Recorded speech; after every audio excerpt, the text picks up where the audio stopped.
Hello, and this video is going to be about my painting and prints and composition and how I create some of the images. I asked a number of questions on Facebook and I've had to script this because there's so many things I want to get through. So most of the video will be of images, but I'll be talking through my work. I'm going to start with a question about composition. It came from Marion. And how do you decide on a composition? And I'll start there because that will cover a lot of the things I want to touch on with making pictures. Two main types of compositions for me. One is, or picture sources. One is going out to do drawing and painting outside, so working from life. And the other is working from internal images, so it's the library of things that are in my head and using those to create imagined realities. So if you look at the process of making a print called High Shore, that will describe the way I design compositions fairly clearly, because I've kept all the source drawings for making that print. This is a two-colour reduction print. It's 26 centimetres tall for scale for you. It was a sunny, breezy day, and the view between these buildings in Macduff had a pleasing contrast for me between the sort of fluttering washing and in the wind and the geometric shapes and angles that the buildings create. There's a sense of energy in that. And there are also buildings that, solid shapes that anchor both sides of the picture, but in the central strip there is a busy visual path making an interesting journey for the viewer. Of course, I wasn't thinking that at the time. I was thinking, I like that, let's get it drawn before it rains. And this is the drawing I did on site. It's a quick sketch to capture what first interested me. I also took photographs for some of the details, but I rely on the drawing for more accurate sense of scale and proportion. The lenses on compact cameras like mine distort space. The sketch is about A2 in size. This next stage is the ink drawing, and that's done in the studio using both sketches and photographs, and lays out what I want from the light and tone. And I'm also beginning to manipulate the shapes and to tune the composition. By that I mean certain elements are being resized to better balance the image, or how much sky does it need to release the pressure of the shapes below. Deciding where the boundaries of the image are, and so on. I'm also working out the tones, which I found has become a rehearsal for the cutting phase in making the print. Next, I trace and draw up this image on the liner block, in reverse of course, before I cut and re-ink the whole image to be sure I know where the halftones will be. So we go from this ink drawing to the print. Now this is, I like the small print so much that I made a large version. This is a 3-colour one. That's 40 centimetres tall. This allowed me to explore the tones and content a little more. But if we jump back to the initial sketch, you can see the change from this first inspiration to the final presentation. My prints of imagined realities I make do carry the same elements as my landscapes, such as the gable ends and doorways, but they begin to become more symbolic when taken out of everyday context. And I hope they begin to take on an air of strangeness as well. My time as a theatre designer has undoubtedly influenced how I represent space. In fact, I'd say that in all my work, although I'm making pictures with buildings and other 3D objects in them, I'm more interested in the flow of space and light as I am in objects. It is the light flowing over an object that reveals its character. I was asked a question by Sue about use of light and shade, and I've always been attracted to strong lighting, and it's probably a lot to do with the northern latitude where I live, and that for many months of the year there's very strong lighting at an angle. And I do love the old black and white films that use such strong contrast, like Third Man and Citizen Kane. Painters like Edward Hopper have also inspired me a great deal, because the light is very theatrical and is very important in the pictures. And I think, to my mind, images are built on tone, and I think you need to practice tone to help construct your pictures. This print very obviously has theatre design contained in it, and I was playing with the conventions of how theatre is presented and how we present pictures as being a window on a world. But there is always something outside the frame. Don't ask me for a definitive meaning to this, it doesn't come from that part of the brain really. But there are elements that come from the catalogue of things that I have drawn and painted in real life. This print has the same stage format, and also has the interplay of 3 dimensions and 2 dimensions that you usually see in trompe-l'oeil painting. It's got a clearer meaning for me. It's about absence really. I think it has a more narrative feel, but I'll leave that up to you.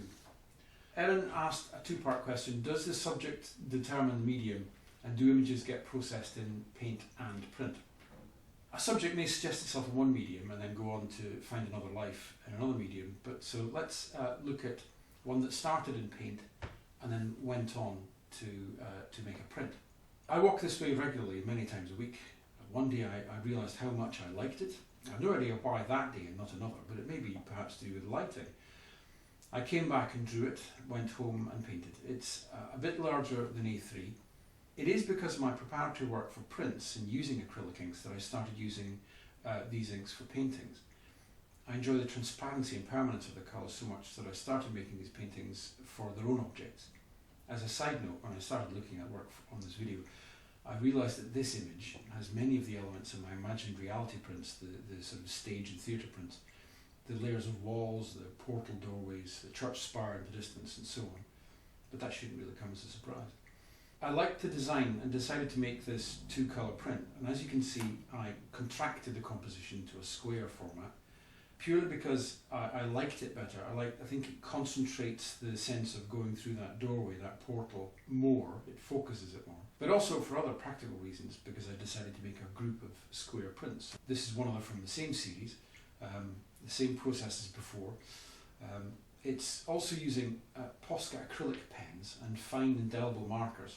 They help with the drawing of the image. You can draw on top of the paint as well. And the opacity of the acrylic paint means I can overlay areas which in turn can have transparent ink wash on top. The planning and working out of the tones and textures in the painting of course helped in the making of the print. One of the reasons I'm enjoying using the inks and the thin layers of acrylic paint is because I can easily draw on top. In a sense I'm staying close to what I think my core skill is, which is drawing. To answer one question from Margaret about what surfaces I use, in this case it's smooth watercolour paper glued to thin MDF with a layer of acrylic gel medium. You do need a good layer of primer, acrylic medium or other barrier between the paper and board if that board is not archive quality.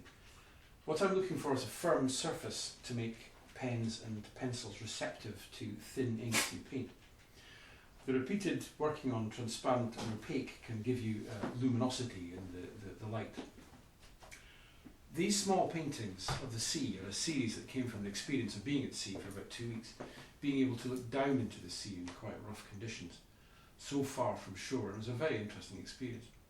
I wanted to see if I could capture the constantly changing elemental nature of what I was seeing. This is a larger painting, paper on board, acrylic ink and thin acrylic paint again. It's 75 centimetres across.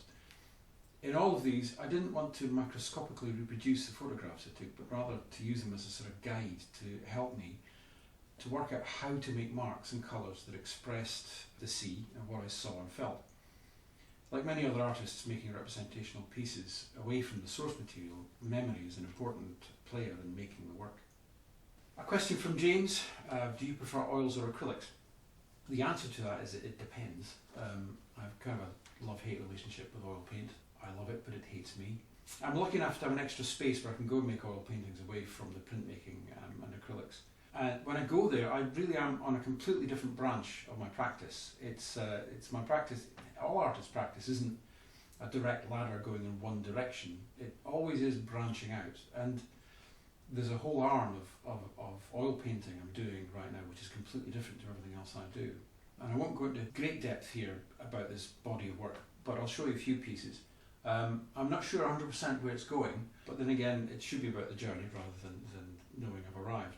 What I'm doing is going out into the countryside and drawing, finding shapes and patterns and colour, back into the studio and going through an abstraction process. It's not completely uniform in all the work I make. I'm trying various directions, similar to the acrylics, using opacity and transparency to create layers, but also occasionally using the impasto nature of oils. And in some, drawing is important again, so I draw with very thin brushes and thin paint on top. I'm trying to find some consistency of a visual language or vocabulary that makes sense across a body of work that someday I can show. In some ways it's a crossover. These are a crossover between my imagined reality work and the sea paintings, where I'm trying to distill something about the world, some distance from the source material. It'll be interesting to see how people take them on, or take to them. as they're quite different to my existing work, but I'm probably too close to see the similarities or resonances. As a little note on materials, I like smoother canvas, and I use glazing mediums to push around tones and colours and to create atmospheres. Well, that's it for now. The next video will be about lino reduction printing, and I'll show you tools and materials and the way I work. If you'd like to support me, you'll find a link at the bottom of the screen where you can go and help an artist in his career. I'll be very grateful. I look forward to speaking to you again about line printing. Thanks, bye-bye.